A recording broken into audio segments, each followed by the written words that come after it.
General Ursa says, how many times during the broadcast this Saturday do we hear about Barnes almost taking the UCLA job? So let's talk about that, Will. How close do you think Rick Barnes was to going to LA and continuing his coaching career there? I think he was taking the job, and I think that he prayed about it, didn't have a good feeling about it, and then some people came in on the administrative side um, and said, "No, Philip Fulmer, we're not letting this guy leave." And because Philip Fulmer was not going to give him the infrastructure that he needed to build the program the way that he wanted it, he was not willing to bump him in salary. And I believe that the administration in Tennessee came in and went over Philip Fulmer's head to get those things done to keep Rick Barnes here. I don't think they got along. I don't think like they don't like each other way. I think in a Philip Fulmer looked at it the way it was under Doug Dickey, and he thought it needs to be that where football's everything. Women's basketball will do what we need to out of respect for Pat, and then basketball's just an afterthought. And that isn't the way of the world anymore. And again, a lot of what Coach Fulmer did, some things needed to be done. He got everybody on the same page, which needed to happen because, man, they were fractured.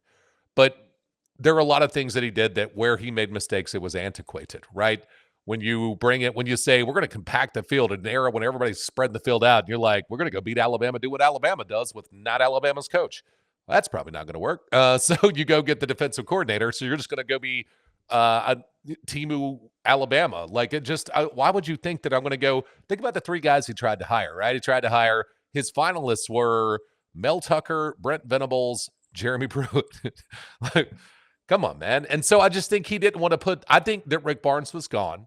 I think that he prayed about it. I'll just point blank. I know two of the guys that he was involved in a lot of prayer about this with, and felt like the Lord said, nope. And then after that happened, the administration at UT came in and just, I don't want to say undermined Philip Fulmer, but went over his head to say, we're going to give you these things, whether he agrees to give it to you or not. So, yeah, I was wondering which came first, because I'm not dismissing prayer or anything like that, but I mean, I love when people substitute prayer for he got a lot of extra money to stay at Tennessee. Kind of reminds me of remember when Nick Saban said that I came back to college because I just really enjoy coaching college. I'm like, no, you came back to college because Alabama offered you $40 million to leave Miami. But Will, looking at that, would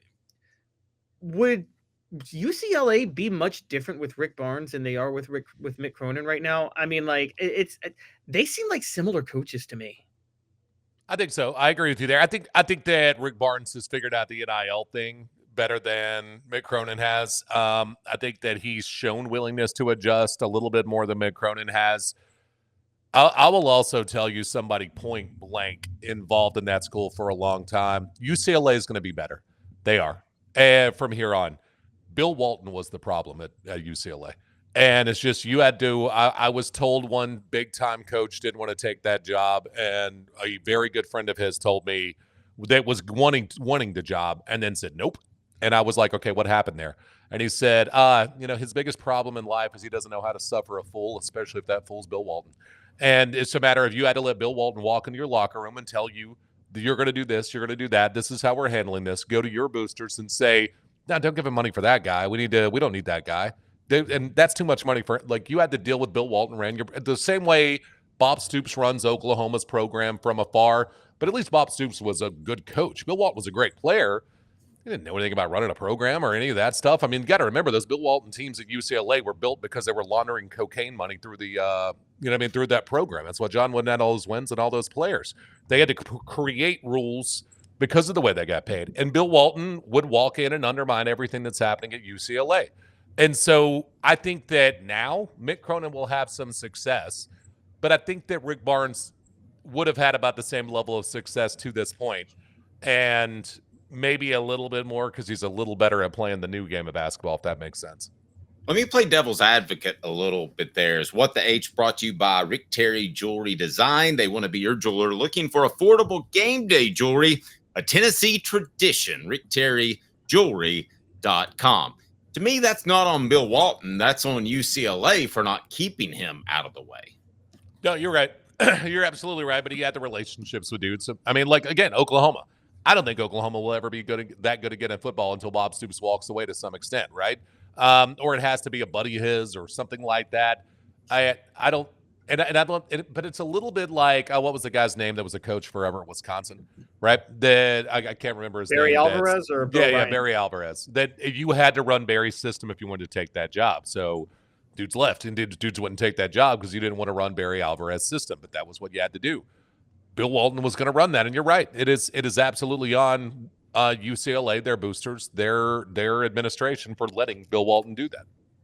Wow. Yeah, so you would have. I'm sorry. Go ahead, Kayla. I just would have never thought that by his public persona. I hadn't heard that before. He seems like the laughable, big, tall, cuddly bear, and in the end, he's trying to manipulate and orchestrate. Go ahead, Kayla. I don't even think he was trying to be the behind the scenes mastermind of it. I think he just walked in and popped his mouth off because he didn't have a filter and said crazy things and took hallucinogenics, so he didn't know what he was talking about. You know what I mean? But because he's Bill Walton, that there were people who with a lot of money who listened to him. Yeah. So, well, it's funny because we're talking about this, and I remember when Rick Barnes was looking at the UCLA job. This wasn't like some Tennessee homerism. I just said he'd be stupid to take that job, and I didn't even know about the Bill Walton things you were talking about. My thought is, one, Tennessee's closer to home. It's literally like Rick Barnes is in the perfect place to be given family. Tennessee can pay him whatever UCLA can pay him, and let's be honest, this day and age in college basketball, I'm going to say it. I think the allure of UCLA is way greater than the actual quality of the program. They've won one national championship since John Wooden retired. By the way, John Wooden, all those national titles, you talk about cocaine, it was the Sam Gilbert, the businessman, just basically buying players to come. They won one national title with Jim Herrick and then got put on probation for that national title. And the arena only seats like 9,000, 10,000 people. I mean, I'm just going to say it. UCLA, do they have kind of what Tennessee football fans had after the former years of to say, well, don't people know they would just be lucky to come to Tennessee and not understanding they have to do some new things to win? I think that I think Rick Barnes was never, as long as Philip Fulmer got to make the decision, was never going to get the things from an infrastructure standpoint that you needed here as far as the way you're going to run your camps, have the money for your facilities, have the background that you need to make sure players have everything that they need, training facility time, things like that, everything you needed. Because especially after that moment, what Tennessee's, and I don't know if people know about this, Tennessee's recovery and training facility situation, especially for basketball, it's unreal. It's incredible with the way that they use Normatec, ice baths, cryotherapy, any and everything you could imagine to be able to get their guys to recover as quickly as possible. You were never going to get that. Recruiting staff, availability to use planes, things like that, if Philip Fulmer got to call it, Tennessee basketball was just going to be behind everybody else, but you kind of still wanted to, because of the way the fan base, I've said this a million times, the Tennessee's fans are the reason Tennessee basketball stayed successful. There was a demand that we're going to be good at basketball. And I think it became very tough asking for things and being told no over and over and over again. And then I was told Randy Boyd came in and said, nope, we're not letting that happen. We're not letting this guy walk. We're going to give you the things you need.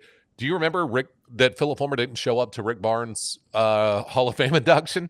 There's not another, for a sitting coach, an athletics director not showing up for your Hall of Fame induction, that doesn't happen, right? So, and again, I don't think they don't get along. I think Philip Fulmer looked at basketball as a loss leader, it's just a loss. Why are we doing this? Football's the only thing that matters here. And I can be, I'm the little old head myself, so I can be in that camp sometimes as well. But Tennessee fans demanded Tennessee basketball be good. So you're getting the responsibility of having to have a winning program without the resources you feel like you need to create a winning program. And at UCLA, they would have given him that, and he wouldn't have had the athletics director who was the former football coach to have to bang heads with. I said at the time, and people got super mad at me about it, that relationship was they were so far off, Philip Fulmer and Rick Barnes were, that it was probably best for one of them to walk away. And what happened instead was Randy Boyd stepped in. And over again, when you talk about Tennessee having success, what happened? Randy Boyd stepped in.